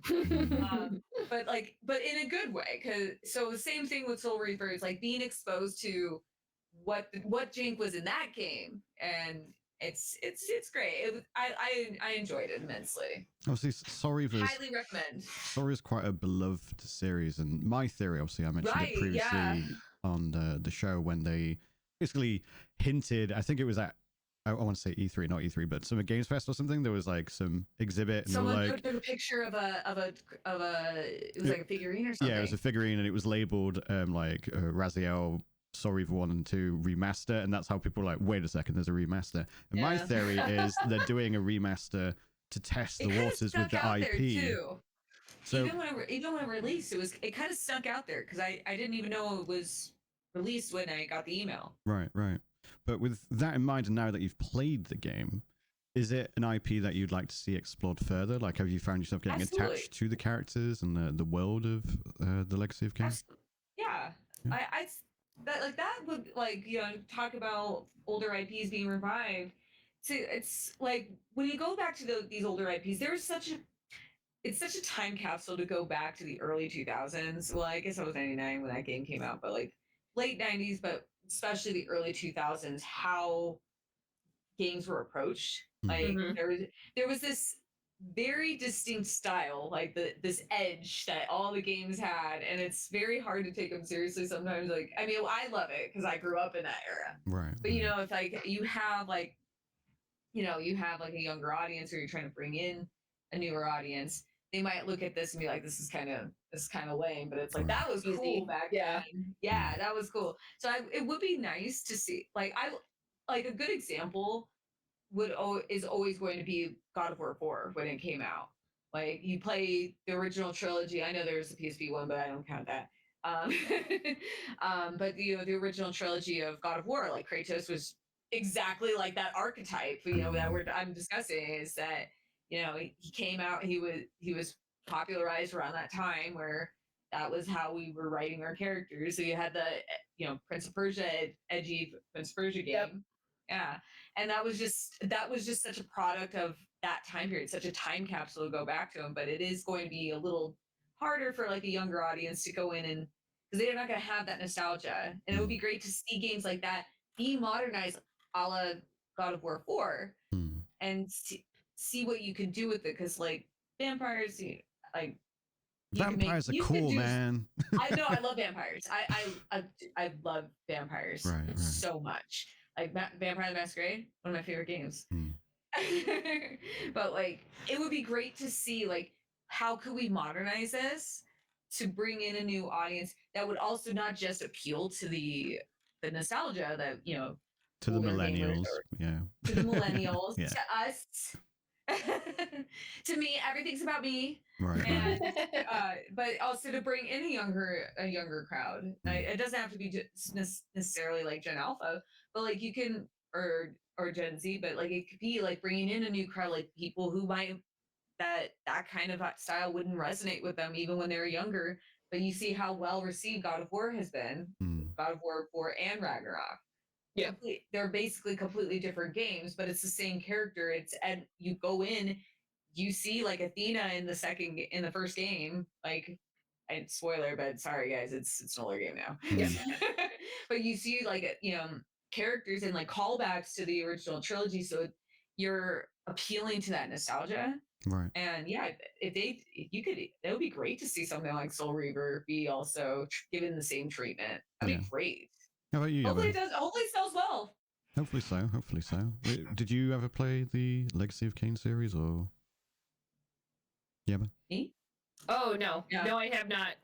So my exposure to a lot of PlayStation based games, like including Final Fantasy and stuff. The first Final Fantasy that I played was actually 13. Okay. Because that was one of the few ones that actually also went over to Xbox. Yeah, that's right. I forgot about that. That was a big deal too. It was a big deal because it was released almost at the same time. It wasn't released exactly at the same time, but almost the same time. So I remember when I picked that up. But most of my YouTube and Twitch and anything content of that has been like how I got involved with certain streamers is speed running for Resident Evil.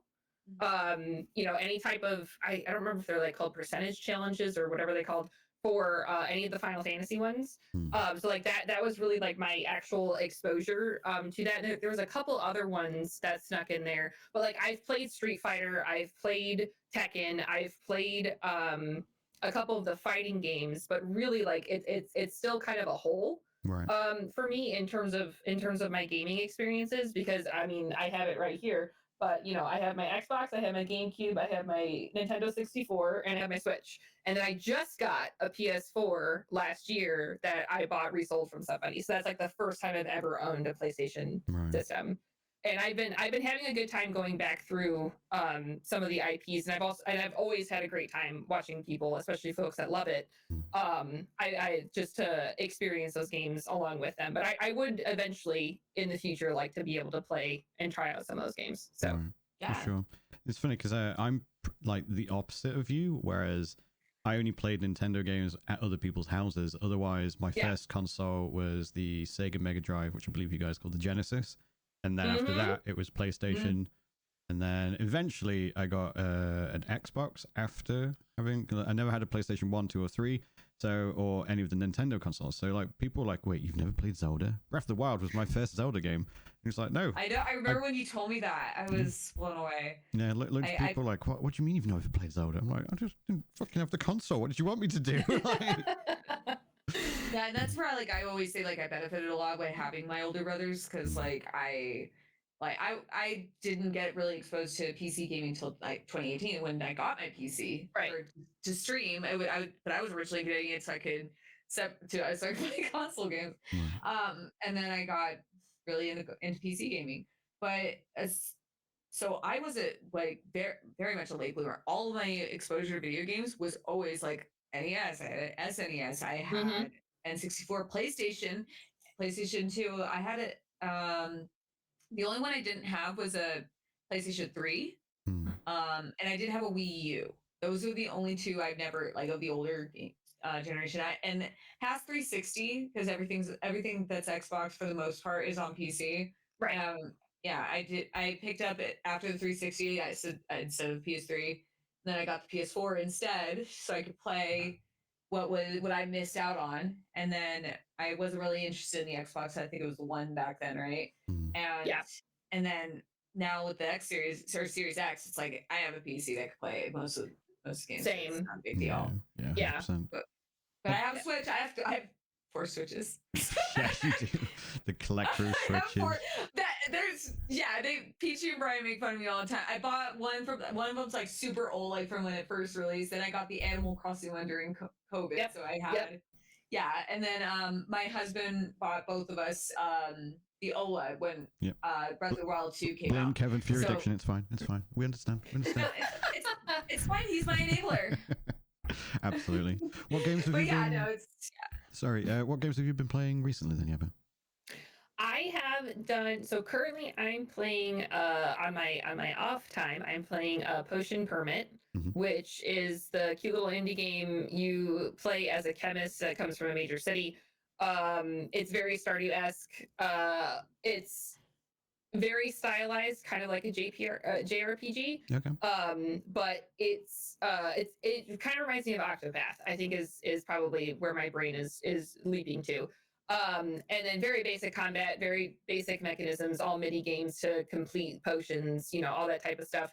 But I think what interested me the most was all of the interactions with all of the characters and how everything is sort of scaling up the more you interact with people, which I think is really cool. Fallout 4 still trucking along. I am just I'm gonna stream more next year. That's the best I can say. But I really, that is a game I want to stick with, and it is a game. I've never been a single game streamer like ever in my entire content creation anything.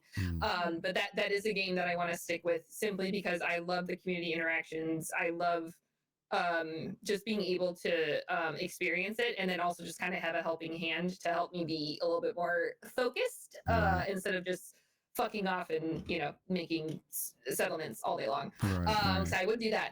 So, and then Horizon Zero Dawn. Those are the 3 games that I'm in. I'm loving Horizon Zero Dawn. I was so petrified at first because I learned earlier this year that I have there's a name for it. I have submechanophobia. Okay. So I have a fear of man-made things underneath water. So wow, that is hyper specific. This is so people who get creeped out by sunken ships. This one. Okay.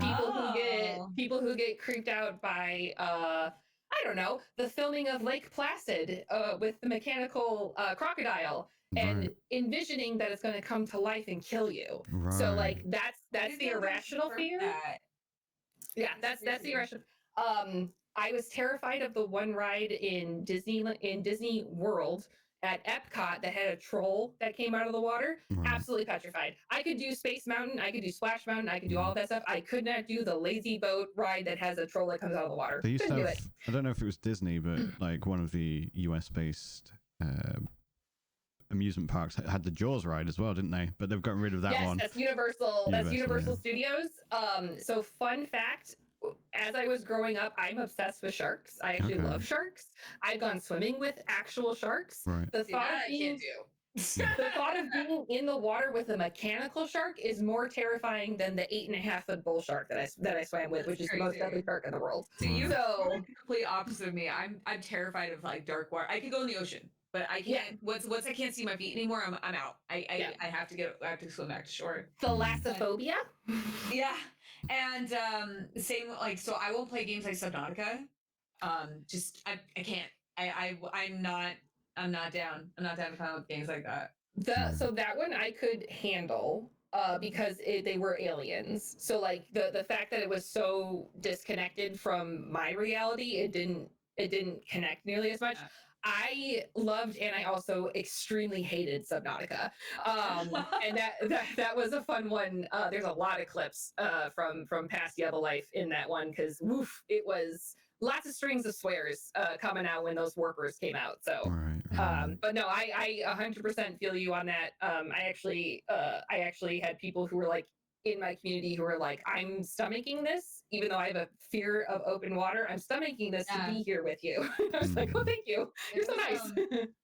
What game?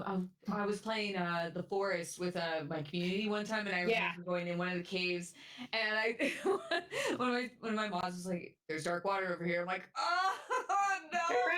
Turn around. I went and did it, but I had to be supervised the whole time. Oh yeah, it was a buddy system the whole time. But that's I'm the complete opposite in that regard.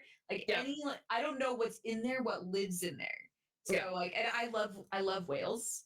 But I don't ever want to swim next to a whale. Like just being dwarfed by one, which is petrified. It is the idea. So it definitely makes you feel insignificant. That's for sure. Yeah. Yeah.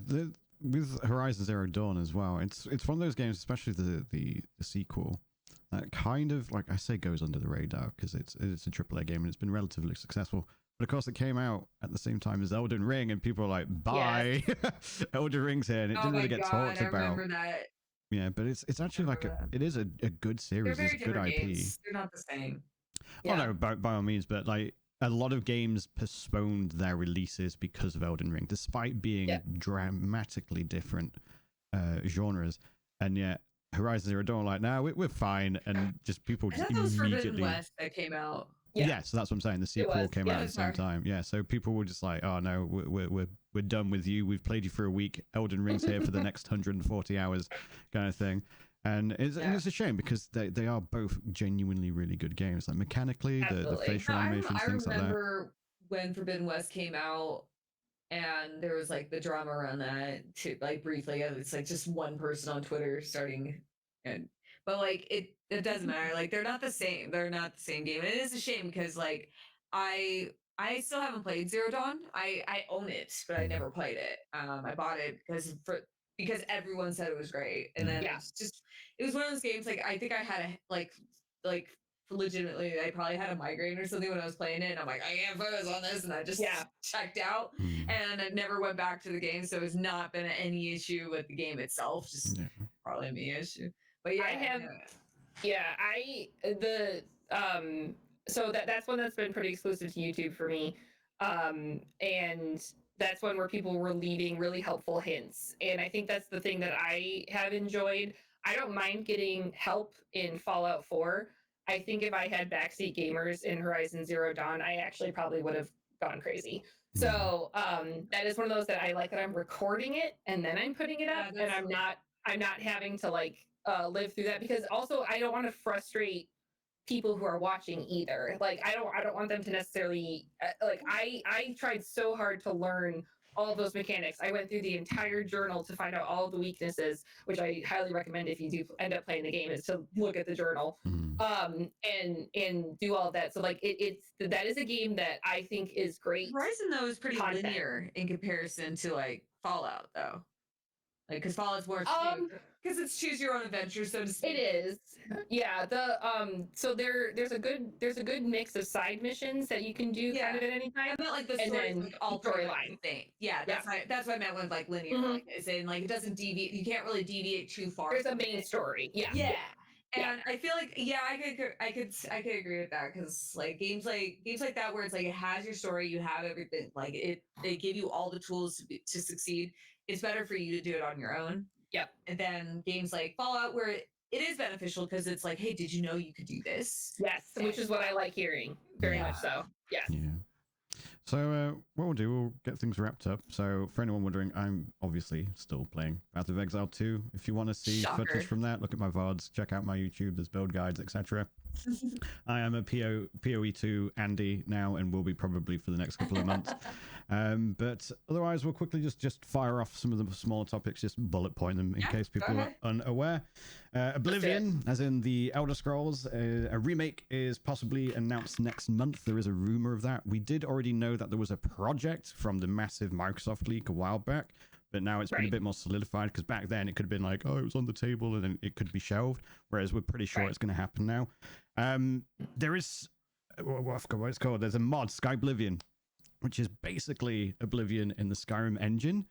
So if it ends up being a bit shit, you've still got the mod, which is really, really good. So, you know, if you're an Oblivion enjoyer, there is still that. Stalker 2, they've dropped a patch that is 117 gigabytes, this one patch. Jeez. Yeah, so it solves a lot of the problems that people have been having with Stalker 2, particularly with the A-Life system. So the A-Life system was basically how mobs would interact with you and things like that. In like but it took 117 gigs to fix? Yeah, so I'm not sure how familiar you are with Stalker 2, but they are Ukrainian devs, so they've been developing in a war-torn country. So I think they only pushed the game out because they had to due to obligations. The efficiencies may not be the most accessible at the moment. I understand. Yeah, so this massive gargantuan patch fixes a lot of those issues. GameStop closed 300 stores last year, and it's looking like news on the grapevine is saying that more is to come.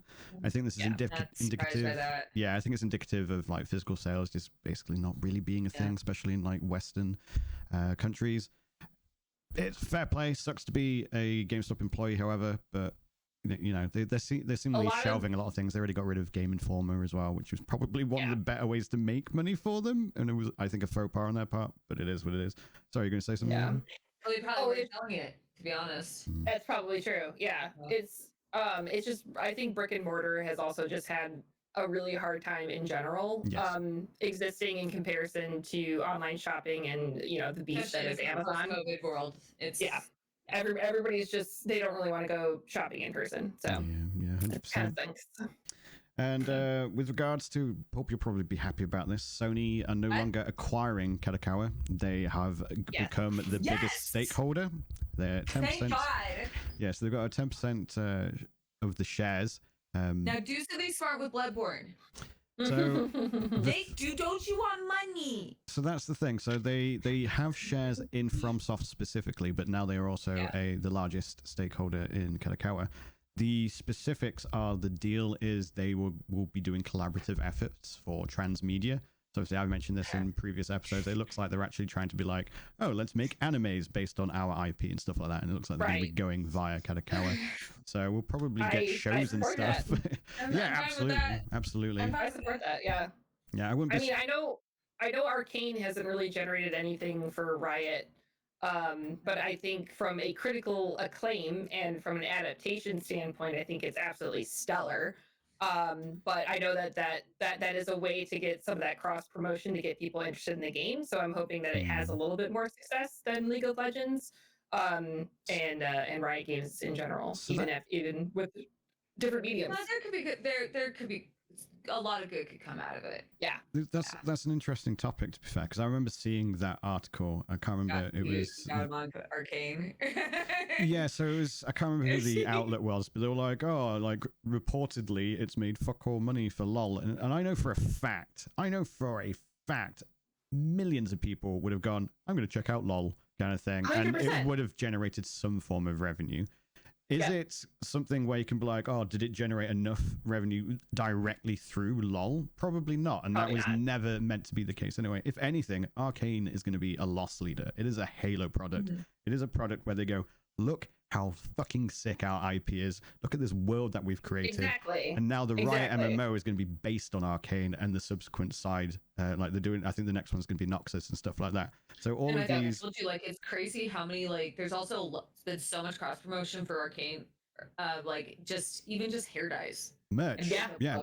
Like, Star Wars. Like, it's crazy. George Lucas, he solved it. One of the smartest things we've done. Like, it's all about merch. Yeah, no, it helps because, like, not just like is it cross promoting the game or the show, like, you know, things like just think about bringing it into the beauty space was really intelligent, really smart, and also just the amount of clips and the reaction content and you know, the deep dives into, like, you know, which universe character is this and anything like that. So I feel like it besides monetary successes, I think that Arcane has been a very successful brand launch for Riot Games, and it's one of those, you know, I played League of Legends way back in the day. I also played Counter-Strike, so I'm just used to toxicity.